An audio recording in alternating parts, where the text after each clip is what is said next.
Oke, pada pertemuan kali ini tentang 14, kita akan bahas tentang cara implementasi jaringan tiruan pada pertemuan ke-14 kali ini. Pada pertemuan ini kita hanya membahas dan mendiskusikan tentang bagaimana cara mengimplementasikan JST dan di mana implementasi itu bisa berupa shortcut MATLAB ataupun bisa berupa dengan jurnal terkait untuk pemahamannya. Nah, berikut ada 2 contoh jurnal yang saya dapat untuk dipelajari, mungkin dapat digunakan sebagai implementasi ke dalam jurnal JST. Nah, ini contoh salah satu jurnalnya tentang jaringan saraf tiruan, pengenalan pola huruf dengan jaringan hub. Lalu contoh kedua pengenalan huruf dengan menggunakan algoritma underline. Oke, kita buka dulu pengenalan huruf dengan hub. Di sini dilihatkan bahwa dia melakukan informasi terhadap sebuah informasi yang bisa digunakan dalam artikel ini. Hub sebanyak 25 variabel inputan dengan bias 1, lalu fungsi netnya berikan. Nah, biasanya di sini dia menggunakan jaringan hub yang digunakan untuk metodologinya.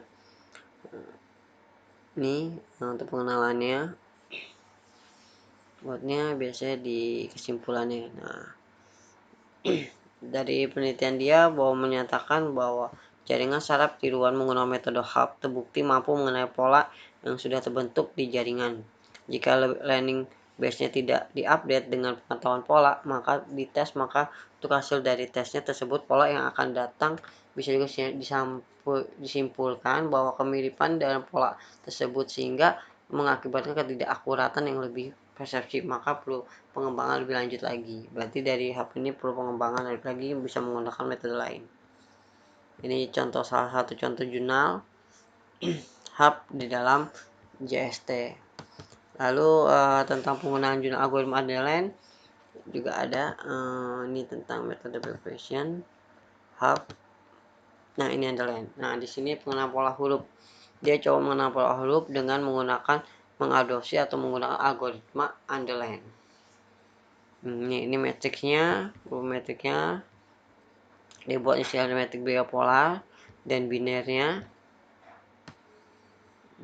Lalu dilakukan perhitungannya, nilai inputannya 1, maka dapat nilai netnya, fungsinya, nilai bobot barunya.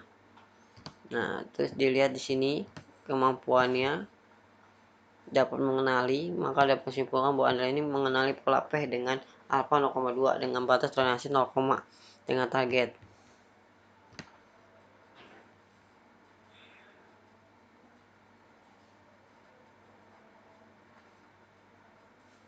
Nah, dapat diketahui bahwa pola di sini dapat digunakan, berarti underline ini dapat digunakan untuk pengenalan huruf dengan menggunakan algoritma underline.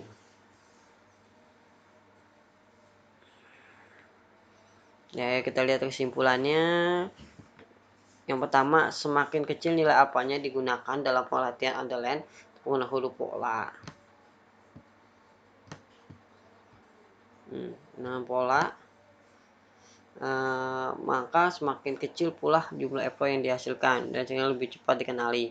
B. Semakin besar nilai toleransi yang digunakan dalam beberapa, maka pengenalan pola huruf P akan semakin kecil jumlah apple-nya yang dihasilkan sehingga pola lebih cepat dikenali.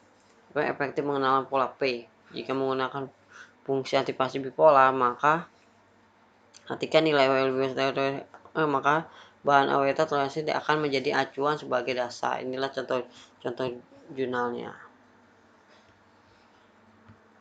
Oke, sampai ketemu lagi di pertemuan berikutnya. Terima kasih.